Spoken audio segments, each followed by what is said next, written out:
Hello viewers, আপনারা কেমন আছেন? আশা করি সকলেই ভালো আছেন। আজকে আমি আপনাদেরকে যে ভিডিওটি শেয়ার করব সেটা হলো আজকে আমরা সপরিবারে ঢাকা থেকে কক্সবাজার যাব। আর কক্সবাজার যাব আমরা ট্রেনের মাধ্যমে। আজকে যে ট্রেনটা দিয়ে যাব সেটা হলো কক্সবাজার এক্সপ্রেস, যেটা বাংলাদেশের সবচেয়ে বড় এবং সুন্দর একটি ট্রেন, লাক্সারিয়াস ট্রেন। ট্রেনটি ঢাকা বিমানবন্দর থেকে 10টা 40-এ উঠব। আমরা সেই সুবাদে ঢাকা বিমানবন্দর আসলাম। আমরা প্ল্যাটফর্মের দিকে প্রবেশ করছি। তো যেটা বলছিলাম, এই ট্রেনটা হলো বর্তমানে অনেক সুন্দর এবং একটা আধুনিক ট্রেন। আর ভাড়া হচ্ছে আপনার, আমরা যে ক্লাসটা নিয়েছি সেটা হলো স্নিগ্ধা, 1300 সামথিং। তো এই জার্নিতে আমার সপরিবারে যাচ্ছি। আমার ওয়াইফ, আমার বড় ছেলে আদিল, ছোটো ছেলে আশিক, মেয়ে মাহা, প্লাস আমার স্ত্রী। তো আমরা এখন বিমানবন্দর রেল স্টেশনে আছি, ট্রেনের জন্য অপেক্ষা করছি। তো বুঝতেই পারতেছেন, ওদের বাচ্চারা অনেক খুশি যে শীতকালীন এই অনেকটা ভ্যাকেশন বলা যায়। স্কুলে পরীক্ষার পর স্কুলের প্রথম দিক, ক্লাসের প্রথম দিক। তো সেই সময় ওরা কক্সবাজার যাওয়ার জন্য আগের থেকেই উদ্বেলিত ছিল। তো আমরা যাওয়ার পথে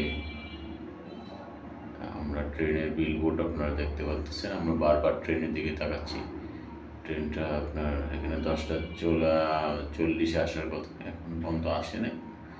অন্যান্য ট্রেন আসতেছে, আমাদের ট্রেনটা আসতে দেরি হচ্ছে। তা আমরা বারবার বিলবোর্ডের দিকে তাকাচ্ছি, কখন আসবে কখন আসবে।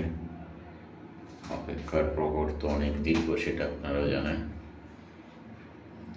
তো দেখেন, পর্যাপ্ত পরিমাণে প্যাসেঞ্জার। রাত প্রায় 11টার মতো বাজে।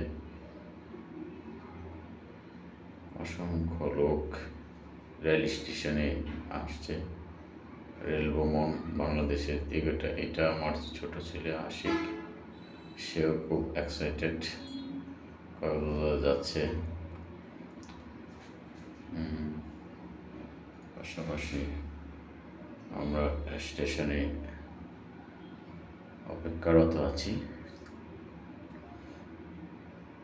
দেখা যাক ট্রেন আসুক। তো যেটা বলছিলাম, বাচ্চারা খুবই আনন্দিত, ছোট মেয়ে অনেক খুশি, সে তো নাচতেছে। ও এই প্রথম কক্সবাজার যাচ্ছে।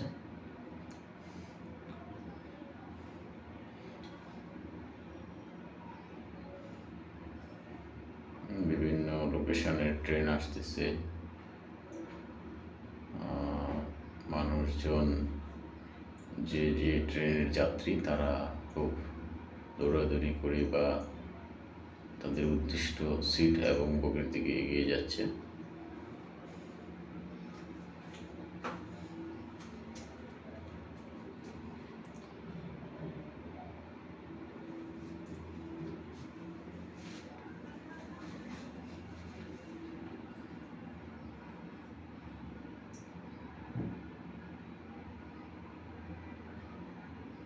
কত লোক বিমানবন্দর রেল স্টেশনে।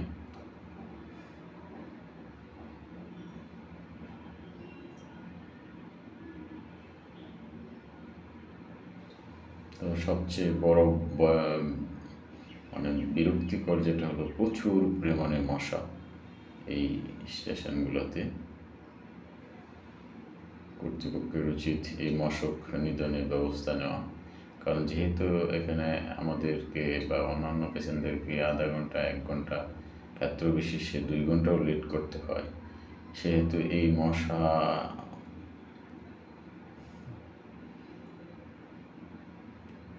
তো আমাদের ট্রেন এখনো আসে নাই। তো যেটা বলছিলাম, এই ট্রেন এখান থেকে 10:40 ছাড়ার কথা বিমানবন্দর থেকে, কমলাপুর থেকে চাপে 10:20। আর আমরা কক্সবাজার যে পৌঁছার টাইম হলো 7:20, ভোর 7:20। তো মোটামুটি এটা রাতের জার্নি। সেই সুবাদে আমরা বাসা থেকে শীতবস্ত্র পর্যাপ্ত পরিমাণে নিয়ে এসেছি। যেমন বাসগুলোতে আপনার এসি স্লিপার বাসগুলোতে ওরা রাত্রে ব্ল্যাঙ্কেট কম্বল প্রদান করে, কিন্তু আপনি স্নিগ্ধাতে যখন আপনি ভ্রমণ করবেন তখন তারা কোনো শীতবস্ত্র দেয় না, মানে শীতের কম্বল দেয় না, যার জন্য আমরা বাসা থেকে কম্বল নিয়ে এসেছি। তবে কর্তৃপক্ষের উচিত এইগুলা দেওয়া, যেহেতু এগুলা একটা মানে লং জার্নি, শীত কারো কম কারো বেশি, তা আমরা আমাদের প্রস্তুতি নিয়ে আসছি।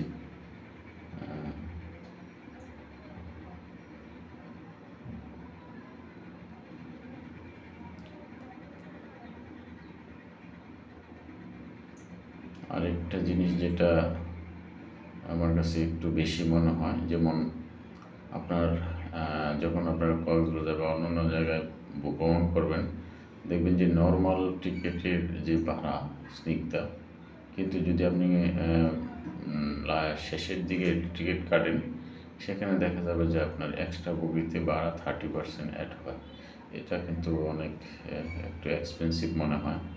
এদিকে আশা করি কর্তৃপক্ষের দৃষ্টি দেওয়া উচিত, কারণ সাধারণ মানুষের সুবিধার দিকটা মানে দেখা উচিত কর্তৃপক্ষের। আশা করি তারা ব্যাপারটা বিবেচনায় নিয়ে আমাদের মতো যারা নর্মাল প্যাসেঞ্জার আছেন তাদের দিক বিবেচনা করে ট্রেনের ভাড়াটা কাস্টমাইজেশন করবেন। বিশেষ করে এক্সট্রা বগিতে আপনি যখন সিট কাটতে যাবেন তখন দেখা যাচ্ছে, এই যে আমার মেয়েকে দেখতে পাচ্ছে, সে অনেক উদ্দোলিত আনন্দিত, সে কক্সবাজার যাচ্ছে, নাচানাচি করতেছে স্টেশন। বাচ্চাদের আসলে এই খুশিগুলাই অনেক ভালো লাগে।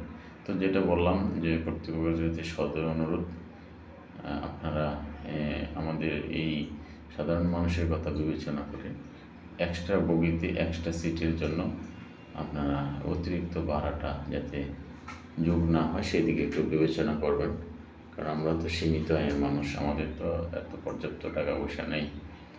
দেখা যাচ্ছে যে আপনি নর্মাল স্নিগ্ধায় 1300 সামথিং ভাড়া, আর সেই সিটটাতে আপনার যদি 30% অ্যাড হয় তাহলে দেখেন কতটা চলে আসে। তো এই দিকটা আপনারা দেখবেন আশা করি। তো যেটা বলছিলাম, ট্রেন চলে এসেছে, আমরা এখন ট্রেনে উঠব।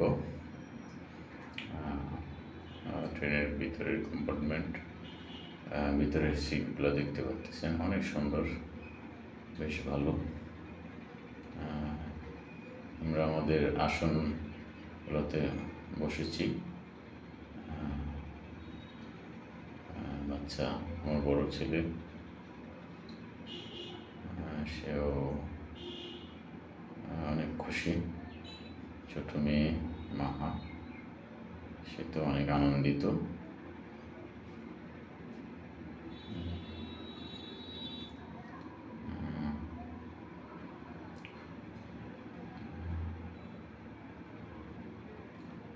ছোট ছেলে আশিক।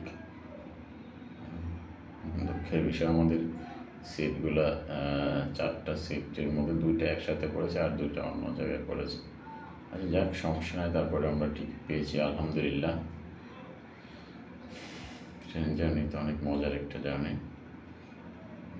এই এখন রাত্র প্রায় 4:45 বাজে, আমরা এখন চট্টগ্রাম রেল স্টেশনে এসেছি। তো আমি একটু নামলাম, যে দেখি একটু শরীরটাকে নাড়াচাড়া দিই। এক জায়গায় অনেকক্ষণ বসেছিলাম, এখানে প্রায় 15 মিনিট দেরি হবে, ইঞ্জিন চেঞ্জ হবে। অর্থাৎ আমরা ইঞ্জিন এখন আসার সময় ছিল সামনে, এটা এতে ঘুরে কক্সবাজারের দিকে নিয়ে আসবে। তো লোকজন অনেকেই নেমেছে একটু রিল্যাক্সের জন্য, একটু হাঁটাহাঁটি করবে। তারপরে এখান থেকে আমরা আবার রওনা দেব কক্সবাজারের উদ্দেশ্যে। আশা করতেছি কক্সবাজার আমরা হয়তো যেহেতু একটু দেরিতে এসেছে ট্রেনটা, তো এই যে আমরা এখন চলে এসেছি কক্সবাজার। দেখেন কত সুন্দর আইকনিক একটা স্টেশন, সেই অসাধারণ ভিউ। এখানে যারাই আসতেছে ঢাকা থেকে ট্রেনে, সবাই নেমে ফটো সেশন করতেছে, ভিডিও করতেছে। আমরাও সেই ভিডিওটা আপনাদেরকে দেখানোর জন্য করলাম, আপনারা ভিডিওটা দেখবেন। স্টেশনটা খুবই সুন্দর, ঝিনুক স্টেশন বলা হয়। সামনে একটা ঝিনুক আদলে একটা অবয়ব তৈরি করে রাখা হয়েছে ভাসমান পানির মধ্যে, মনে হচ্ছে ঝিনুকটা ভাসছে। এখান থেকে আমরা এখন চলে যাব কলাতলি সি বিচ, যেখানে আমরা হোটেল আগে থেকে বুকিং করা আছে। তো এই যে দেখতেছেন, তবে আপনাদেরকে বলি আর ঢাকা থেকে যারা আসবেন, কারণ এখানে পর্যটকদের চাপ কখনো বাড়ে কখনো কমে, তাই বিশেষ করে হোটেল, তারপরে বিভিন্ন ধরনের তথ্য আপনারা জেনে আসবেন। আর কক্সবাজারে সবচেয়ে বেশি যেটা আপনারা করবেন, আপনারা যে হোটেল বা যে কোনো জায়গায় মুভমেন্ট করেন না কেন,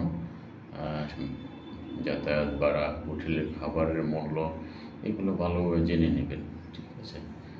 তো পুরো ভিডিওতে আমাদের সাথে থাকার জন্য সবাইকে ধন্যবাদ।